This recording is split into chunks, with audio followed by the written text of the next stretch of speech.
Hello મિત્રો, welcome to my YouTube channel. થંબનેલમાં બતાવ્યા પ્રમાણે આજે ગુજરાત સરકારની ગ્રુપ એ તથા ગ્રુપ બીની નવી પરીક્ષા પદ્ધતિ વિશે આપણે જાણવાનું છે. ઘણા બધા વિદ્યાર્થીઓ મિત્રોને કેટલીક બધી મૂંઝવણો છે, જેવી કે નવી પરીક્ષા પદ્ધતિ કઈ પ્રકારની રહેશે, ગ્રુપ એ અને ગ્રુપ બી શું છે, ફીઝનું ધોરણ કેટલું રહેશે, શૈક્ષણિક લાયકાત કેટલી હોય, કમ્પ્યુટરની જાણકારી કેટલી જરૂરી છે. આ બધી અનેક પ્રશ્નો વિદ્યાર્થીઓ મિત્રોને રહેતા હોય છે. તો એનું સોલ્યુશન કરવા માટે આજે આ વિડીયો મેં બનાવેલો છે. તો વિડીયો જે મિત્રોએ મારી ચેનલને સબસ્ક્રાઈબ નથી કરી એ પહેલાં સબસ્ક્રાઈબ કરી લો અને આ વિડીયોને અંત સુધી જોશો તો તમારા મોટાભાગના પ્રશ્નોનો ઉકેલ તમને આ વિડીયોમાં મળી જશે. તો મિત્રો, સૌથી પહેલાં આપણે વાતો કરવાની છે આજે કે વય મર્યાદા કેટલી હોય છે આમાં. બીજી વાત કરીશું આપણે આ વિડીયોમાં શૈક્ષણિક લાયકાત એક્ઝામ માટે કેટલી જરૂરી છે એની વાત કરીશું.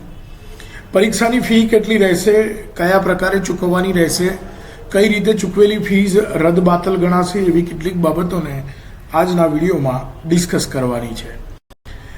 આ સિવાય આપણે પરીક્ષા પદ્ધતિ વિશેની પણ ચર્ચા કરીશું, જેમાં પ્રાથમિક પરીક્ષા પદ્ધતિ કેવી રહેશે અને મુખ્ય પરીક્ષા પદ્ધતિ પણ કેવી રહેશે તેની પૂરી ડિટેલ આજના આ વિડીયોમાં ચર્ચા કરવાની છે. તો મિત્રો, ચાલો ચર્ચા કરીએ. તો સૌપ્રથમ આપણે વય મર્યાદાની વાત કરીએ તો મિત્રો, અહીં દર્શાવ્યા પ્રમાણે જે મિત્રોની વય મર્યાદા 31/1/2024ના રોજ 20 વર્ષથી ઓછી અને 35 વર્ષથી વધુ ન હોવી જોઈએ. મિત્રો, પહેલાં 18 વર્ષથી ઉપરના લોકો પરીક્ષા આપી શકતા હતા. હવે 20 વર્ષથી ઉંમર ઓછી ન હોવી જોઈએ. તો પહેલાં તમારી બર્થ ડેટ પ્રમાણે આ તારીખ ચેક કરવી, જેમાં તમારી ઉંમર 20 વર્ષથી ઓછી નહીં અને 35 વર્ષથી વધુ ન હોવી જોઈએ. આ સિવાય કેટલીક છૂટછાટની આપણે વાત કરીએ મિત્રો, તો સામાન્ય કેટેગરીના જે મહિલા ઉમેદવાર છે એમને 5 વર્ષની છૂટછાટ મળે છે. એટલે એનો મતલબ એમ થયો કે આવી મહિલાઓની ઉંમર 40 વર્ષની હોય ત્યાં સુધી એ પરીક્ષા આપી શકશે.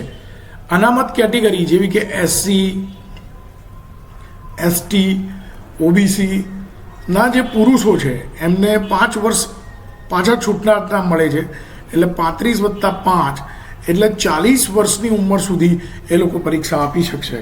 બાકી કોઈ અન્ય કેટેગરી ધરાવતા હોય અનામત બરાબર, એ લોકોને આ જે ટેબલમાં દર્શાવેલું છે એ પ્રમાણે આખી જે પણ છૂટછાટ છે એ મળશે. મિત્રો, શૈક્ષણિક લાયકાતની વાત કરીએ તો મિત્રો, હવેની બધી જ પરીક્ષાઓ ગવર્મેન્ટે સ્નાતક પદવી ઉપર એટલે કે ગ્રેજ્યુએટ જે લોકો હશે એ જ લોકો આ પ્રકારની એક્ઝામમાં એપ્લાય થઈ શકશે. આ સિવાય એમને કમ્પ્યુટરની પાયાની જાણકારી પણ હોવી જોઈએ. મિત્રો, અહીંયા ચોખવટ કરી દઉં તો કમ્પ્યુટરની પાયાની જાણકારી માટે સીસીનું સર્ટિફિકેટ હોવું જરૂરી નથી. મિત્રો, કોઈ પણ પ્રાઇવેટ સંસ્થાનું માત્ર કમ્પ્યુટરની બેઝિક જાણકારી છે એવું જો તમારી પાસે સર્ટિફિકેટ હશે તો પણ એ વેલિડ ગણાશે. આ સિવાય ગુજરાતી અને હિન્દી આ બંને ભાષાનું પૂરતું જ્ઞાન હોવું જોઈએ. એટલે કે 10મું કે 12મા ધોરણની અંદર આ બે વિષયમાંથી કોઈ એક વિષય સાથે પરીક્ષા પાસ કરેલી હોવી જોઈએ.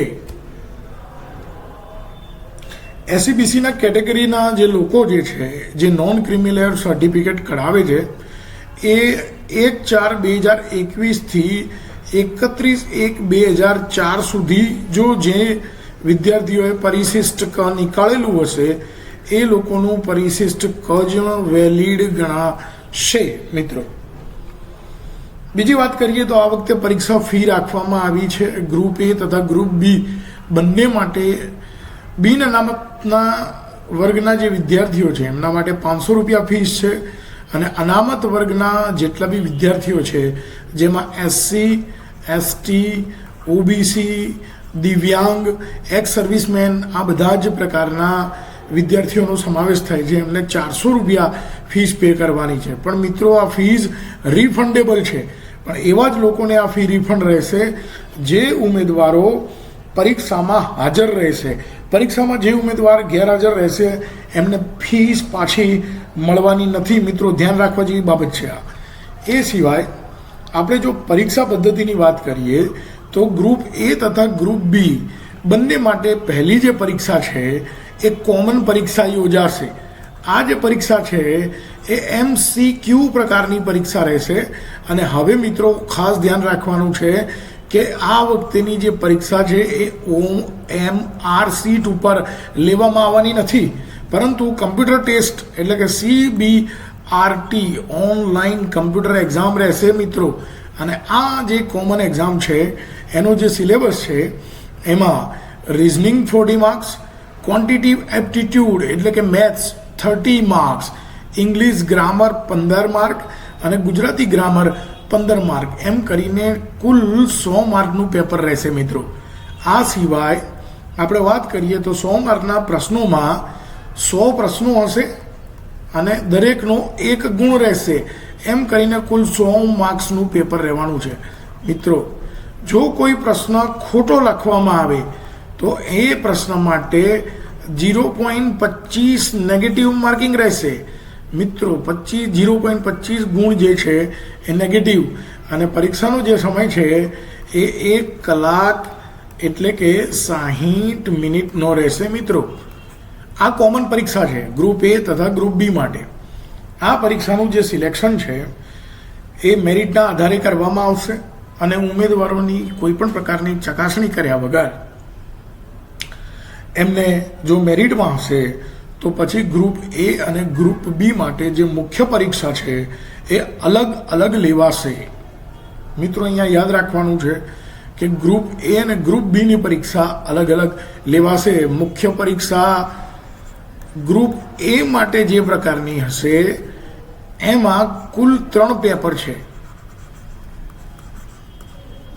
જેમાં 100 માર્ક ગુજરાતી ભાષાના જેનો સમય 3 કલાકનો રહેશે, 100 માર્કનું પેપર જે છે અંગ્રેજી ભાષાનું જેમાં 3 કલાકનો સમય રહેશે, અને જનરલ સ્ટડીનું જે પેપર છે એટલે કે જનરલ નોલેજનું પેપર 3 કલાકનું, એ પણ 150 માર્કનું રહેશે. એમ કરીને કુલ જે પરીક્ષા છે મુખ્ય પરીક્ષા ગ્રુપ એ માટે એ 350 માર્ક્સની રહેશે મિત્રો. કુલ 350 માર્ક. આ ગ્રુપ એની વાત ચાલે છે.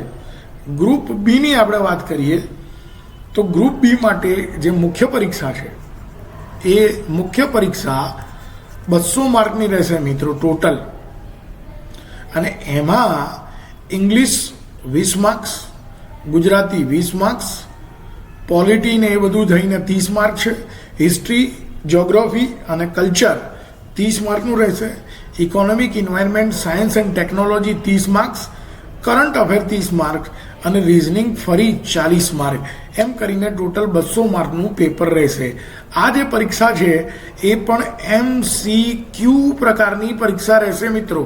અહીંયા કોઈ પણ જે પરીક્ષા છે ગ્રુપ બીના વિદ્યાર્થીઓ માટે એમાં પરીક્ષા 200 માર્કની MCQ પ્રકારની રહેશે, જ્યારે ગ્રુપ એના વિદ્યાર્થીઓ માટે જે મુખ્ય પરીક્ષા છે એ વર્ણનાત્મક રહેશે. વર્ણનાત્મક મિત્રો આ MCQ પ્રકારની પરીક્ષા રહેશે નહીં મુખ્ય પરીક્ષા ગ્રુપ એ માટે, જ્યારે ગ્રુપ બી માટે MCQ પ્રકારની પરીક્ષા રહેશે, 200 માર્કનું પેપર રહેશે અને કુલ જે સમય તમને આપવામાં આવશે એ સમયે 2 કલાકનો આપવામાં આવશે મિત્રો.